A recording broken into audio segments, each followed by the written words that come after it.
Hello, welcome back to খেলো Bangla channel. আজকের এই ভিডিওতে তোমাদের জানাতে চলেছি ইস্ট বেঙ্গলের সঙ্গে ক্লেটেন সিলভার সম্পর্ক শেষের পর এবার কোচের সঙ্গেও কিন্তু সম্পর্ক শেষ করে দিল। সেই খবর জানাবো আজকের এই ভিডিওতে বিস্তারিতভাবে।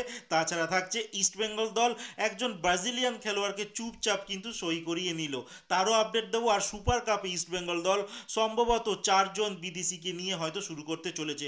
সমস্ত খবর এক এক করে বলবো, তার আগে প্রতিদিনের মতো বলবো খেলার আপডেট খবর পাওয়ার জন্য আমাদের চ্যানেলটিকে সাবস্ক্রাইব করতে একদম ভুলো না। তো চলো শুরু করা যাক আজকের প্রথম খবর। আজকে প্রথম যে খবরটি তোমাদের বলতে চলেছি ক্লেটন সিলভাকে নিয়ে। যেই ক্লেটন সিলভাকে নিয়ে লাস্ট কয়েকদিন ধরে অনেক কিছু আলোচনা চলছিল। আমরা দেখেছিলাম পয়লা বৈশাখের দিনকে ইস্ট বেঙ্গলের মাঠে কোচের সঙ্গে ক্লেটনের যে ঝামেলা, যেটা প্রকাশ্যে এসে যায়। তার আগের দিনকেও প্র্যাকটিসের যে ম্যাচটা হয়ে গিয়েছিল চেন্নাইয়ের সঙ্গে, সেখানেও কিন্তু একটা ঝামেলা তৈরি হয়, যার জন্যই পয়লা বৈশাখের দিনকে ঝামেলা একটু বড় আকারে ধারণ করে।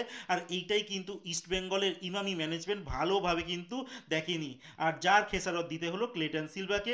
তার সঙ্গে কিন্তু চুক্তি ছেদ করে দিল এই ইস্ট বেঙ্গলের ম্যানেজমেন্ট, মানে ইমামি গোষ্ঠীটা, তারা কিন্তু তার সঙ্গে চুক্তি শেষ করে নিল। আর কদিন বাকি ছিল চুক্তি শেষ হতে, বাট তার আগেই কিন্তু তার সঙ্গে চুক্তি শেষ করে নিল। আর যা পাওনা তার বাকি আছে সেটাও কিন্তু মিটিয়ে দেবে জানানো হয়েছে। বলা যেতেই পারে অনেক দিন ধরেই কিন্তু কোচ তাকে চাইছিলেন না, তার পারফরমেন্স এতটাই বাজে। এবছর একটা স্ট্রাইকার একটা গোল করতে পারে না, একটা অ্যাসিস্টও কিন্তু করতে পারেনি।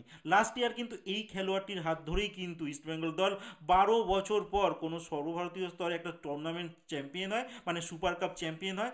আর হয়তো শেষটা আরও ভালো হতে পারতো, কিন্তু তা হলো না। এমন একটা বাজেভাবে কিন্তু তার সম্পর্কটা ইস্টবেঙ্গলের সঙ্গে শেষ হলো। তো তার সঙ্গে কিন্তু একজন স্প্যানিশ ফিজিও, যার নাম সেনেন অ্যালভারেজ, যিনি ইস্টবেঙ্গলের সঙ্গে লাস্ট কয়েক বছর ধরে কিন্তু যুক্ত ছিলেন, না তার সঙ্গেও কিন্তু কন্ট্যাক্ট শেষ করে নিল ইস্ট বেঙ্গল ম্যানেজমেন্ট। তার পারফরমেন্সের উপরও কিন্তু খুশি নয় east Bengal management. Super cup যে লাস্ট ইয়ার হয়েছিল, ইস্ট বেঙ্গল চ্যাম্পিয়ন হয়েছিল, তখন তার পারফরমেন্স ভালো ছিল, বাট তারপর থেকে ইস্ট বেঙ্গল দলে কিন্তু পারফরমেন্স তার খুবই খারাপ থাকে। কারণ ইস্ট বেঙ্গল এবছর একটা ভালো দল তৈরি করেছে, আশা অনেক কিছুই ছিল, টপ সিক্সে তারা ফিনিশ করবে, কিন্তু সেটা আর হলো না। ইস্ট বেঙ্গলে এত ভালো সাইনিংয়ের পরও কিন্তু বারবার চোট আঘাত সমস্যা ইস্ট বেঙ্গলকে এই বছর ভালোভাবেই ভুগিয়েছে। আর যার জন্যই কিন্তু এই সেনের অ্যালভারেজকেই দায়ী করা হচ্ছে, তার পারফরমেন্সের জন্য হয়তো এই খেলোয়াড়দের বারবারই কিন্তু চোট লাগছে। তো তার সঙ্গেও কিন্তু ইস্ট বেঙ্গল সম্পর্ক ছিন্ন করে নিল। এরপরে যে খবরটি তোমাদের দিতে চলেছি সেটা হচ্ছে ইস্ট বেঙ্গলেরই একজন স্প্যানিশ খেলোয়াড় সাউল ক্রেসপো। তার গতকালকে কিন্তু তার নিজের আবাসনে সিঁড়ি থেকে পড়ে গিয়ে চোট লাগে। আর যা আন্দাজ করা হচ্ছে সম্ভবত তার চোটটা কিন্তু যথেষ্ট গুরুতর। আজকে তার রিপোর্ট আসবে, আর চোট যদি গুরুতর হয়ে থাকে তাহলে কিন্তু সম্ভবত সুপার কাপে এই সাউল ক্রেসপোর সার্ভিস হয়তো ইস্টবেঙ্গল দল পাচ্ছে না। কারণ বলে রাখি, ক্লেটন সিলভা বাদ হয়ে গেছে, আর সাউল ক্রেসপো যদি বাদ হয়ে যায় তাহলে 4জন মাত্র বিদেশিকে নিয়ে ইস্টবেঙ্গলকে সুপার কাপ কিন্তু শুরু করতে হবে। যেখানে অন্যান্য টিমেরা 6জন বিদেশিকে নিয়ে কিন্তু শুরু করছে, সেখানে ইস্টবেঙ্গলকে সম্ভবত 4জনকে নিয়ে শুরু করতে হবে। আর যা পারফরমেন্স চলছে সেখানে 4জন বিদেশিকে নিয়ে কেমন ভালো পারফরমেন্স করবে সেটাও প্রশ্ন একটা থাকছে। এই সাউল ক্রেসপোকে আমরা কিন্তু এই পুরো মরশুম ধরে দেখেছি বারবার চোট পেয়েছে, বলতে পারে 10 দিনের মধ্যে 8 দিন তিনি চোট পেয়ে কিন্তু বসেছিলেন, ইস্টবেঙ্গলকে সার্ভিস দেয়নি। আর এখনও অবধি 1 বছরে আরও এগ্রিমেন্ট চুক্তি রয়েছে ইস্টবেঙ্গলের সঙ্গে সাউল ক্রেসপো। ইস্টবেঙ্গল ম্যানেজমেন্ট এবার কী করে সেটাই দেখা, তাদেরও একটু ভাবার দরকার যে পরবর্তী মরশুমেও যদি তিনি থাকেন আর এমনভাবেই যদি তার চোট আঘাত চলতে থাকে তাহলে তো আর ইস্টবেঙ্গলের সার্ভিস ঠিকঠাক তিনি দিতে পারবেন না। তার ফল হয়তো ইস্টবেঙ্গলকে ভুগতে হতে পারে পরবর্তী মরশুমেও। সেটা ভাবনা চিন্তা এবার হয়তো করতে হবে ইস্টবেঙ্গল ম্যানেজমেন্টকে, কী করবে তাকে নিয়ে পরবর্তী মরশুমের জন্য। আর আজকে তো আপডেটটা আসবে যে তার চোট কতটা গুরুতর, সেটা আমি পরের ভিডিওতে তোমাদের জানিয়ে দেব। এর পরের যে খবরটি তোমাদের জানাতে চলেছি, রবসান রবিনো নাকি ইস্ট বেঙ্গলে চুপচাপ সাইন করে দিয়েছে, এটা দাবি করছে বাংলাদেশের একাধিক মিডিয়া।